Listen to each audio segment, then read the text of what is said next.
Mr. Big Dick, I was like, is that your nickname? And he's like, yeah. And I was like, did you give it to yourself? And he goes, yeah, but girls always say that when they say my dick. And I'm like, no woman calls you Mr. Big Dick.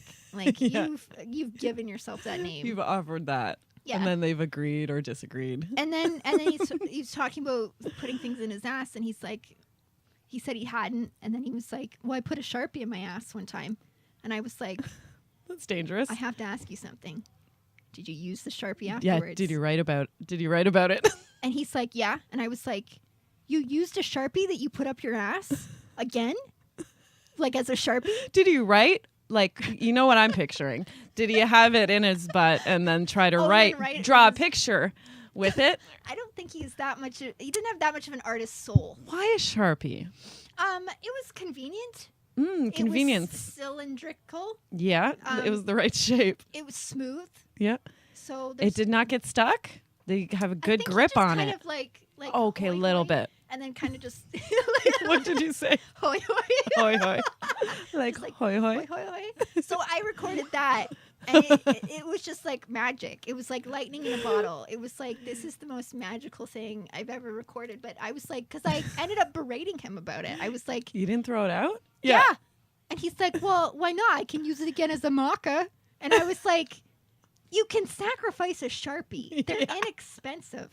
They're inexpensive. And I was like, and he's like, well, I cleaned it afterwards, which I think is a lie. And I did not call him on that, but in my head, I'm like, liar, no way. Liar.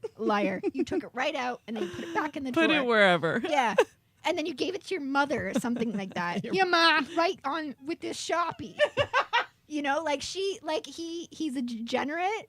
And it's like, you did not take the time to clean the Sharpie. No way. Like, no way. I'm going to sanitize this. It's like, you're an idiot. No way. You're dumb. I know exactly what you did. You are a dirty idiot, and you put it in your butt, and then you put it back in the drawer, or you gave it to somebody. And I was like, if someone gave me a Sharpie, and they were like, by the way, that's been in my butt, I wouldn't care if you would clean it or not. I would just throw it at you and be like, go fuck yourself. Our friendship's over. And he was like... Oh, no, you already did that. Yeah. Yeah. Yeah, go do it again with the Sharpie. Yeah. Have a second go at it, okay? And I'm like, you do realize, like, ass particles get stuck in the crevices. Like, yes. That lid. The lid with all those little divots and... Like, it's just... It needs to be thrown out. And I'm like, it's just been in the dirtiest place on the human body, and you're like, oh, no, it's good enough to use again. And plus, it's a Sharpie. Like, no one's that cheap. Like, no one's that cheap and stupid. And he was, like, listening to me, and he was like, yeah.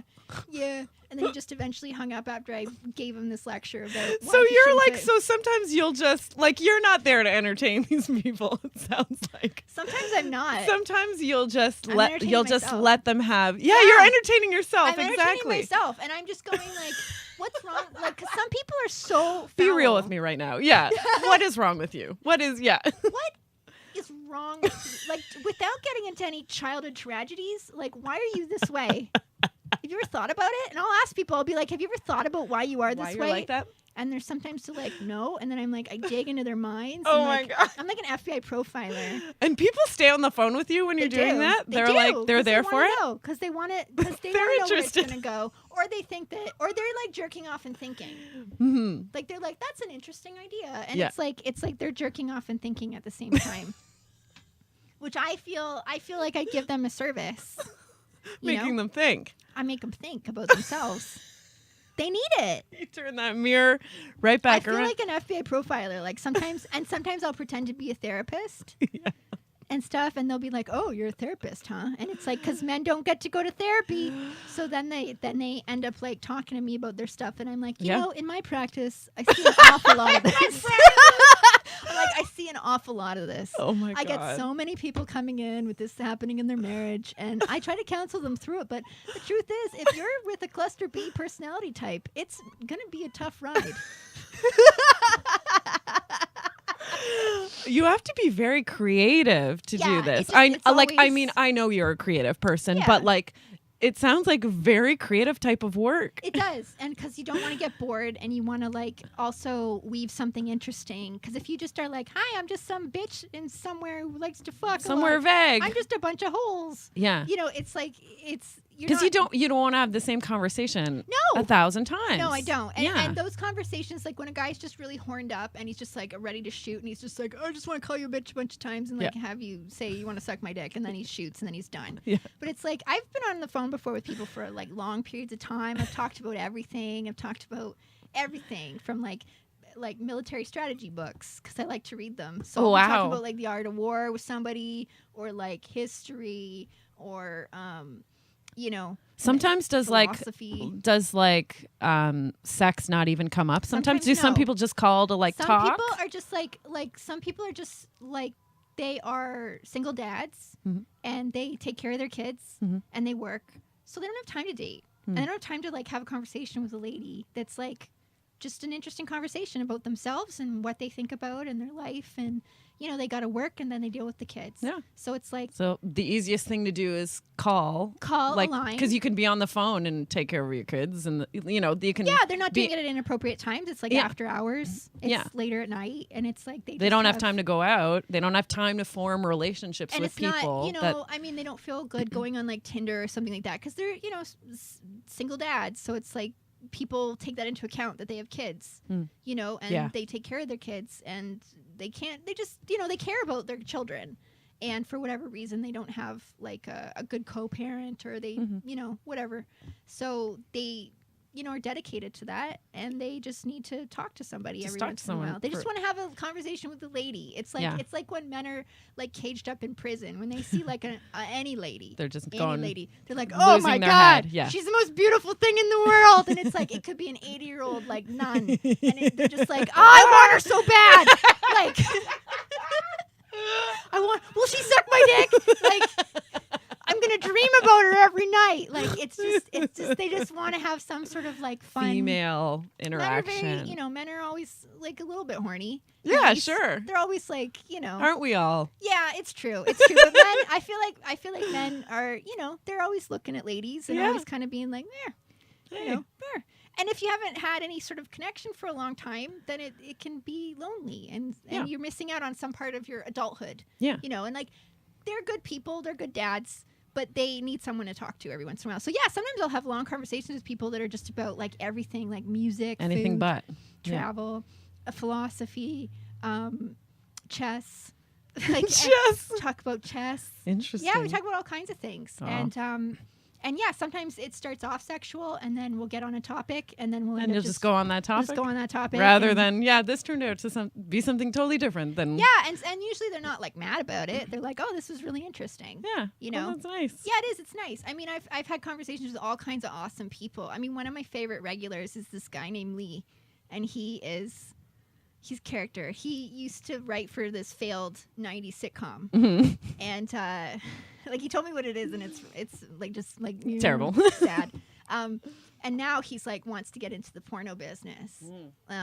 And he is like, he'll say things like, I put this on my Instagram today, and I fired up my Instagram again because I keep getting kicked off for being too disgusting. Yeah, I do notice that every once in a while. I'm like, I thought I followed Leah like 1,000 times over. Thrown off, and I actually like I will write to Instagram and I'll be like, you're slut shaming me. Yeah, and then it always says like, sorry, we did not receive your, because Instagram's just like nothing. There's like nobody there. There's nobody behind it. There's nobody there. It's just like there is no man behind the curtain. Yeah. It's just this thing that we all have to like be a part of, and they can throw us off. I'm always getting thrown off. Yeah, they're deleting and shadow banning everything at this point. Really? They won't. Oh yeah, they won't allow hashtag burlesque isn't hashtag women. What? Yeah. They won't. Why is it so conservative? Because I've seen it's insane. I mean, you could post a picture of like you naked, essentially. Yeah. And that's fine. Yes. But then it's like if certain hashtags or words are used. Yeah, it's very interesting. Because like I felt like my last Instagram, profile was, I mean, used some dirty words, but I was like, but isn't this kind of an adult-based site? Like, isn't this like adults, and like what the fuck? Yeah. I don't like Instagram because of that, because I feel like there's this weird control thing going on, and I don't know what it's about, because it's like they always say it's community guidelines, and it's like this isn't a community. No, yeah. This is people showing off. Everyone. Yeah, everyone's and showing that's fine. That's totally fine, because everyone's got something to promote, and that's why you're on there. You're on there to promote something typically. Yeah. And some people have nothing, so they Have nothing. Have nothing. Have a shitty Instagram profile. Yeah. No, I don't mean to cut you off, Leah. That's fine. Though I feel like we should be wrapping up. Sure. The person you were just starting to talk about, though, I feel like you just did a podcast episode.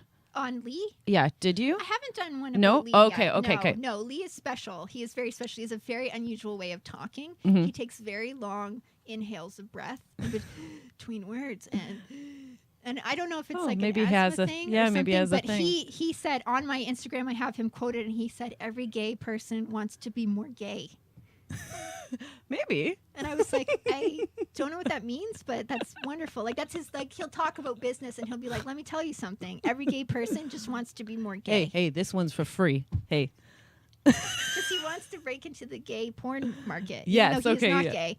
And he wants to be like a kingpin. Okay. And he's like talked about how he filmed an underwater blowjob scene at someone's mansion. Great. Sometimes I don't know if he's lying or not. Yeah. If it's just How happening in could his you head, know? Yeah. You know, and it's like, but he's always like got something going. He's always got something going in the porno thing.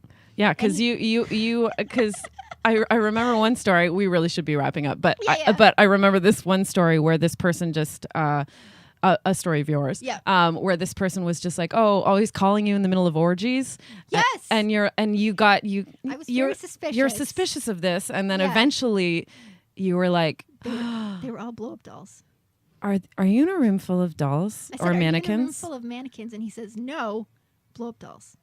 And you're like, I was like, I thought that was a joke. Because they could be saying anything. Because I couldn't hear anybody. Yeah. Like, if it's an orgy, I should be hearing things splattering on the walls and like chairs a general din on people's backs. Yeah, like, that was a good orgy. And there was nothing. Nothing. And he was like, I'm like, are you alone in a room full of mannequins? Oh my God. And he's like, no, sex dolls. Dolls. And they were mannequins. I thought they were sex dolls. They were mannequins. Actually mannequins. They were actually mannequins, just like standing there, like just like, hey.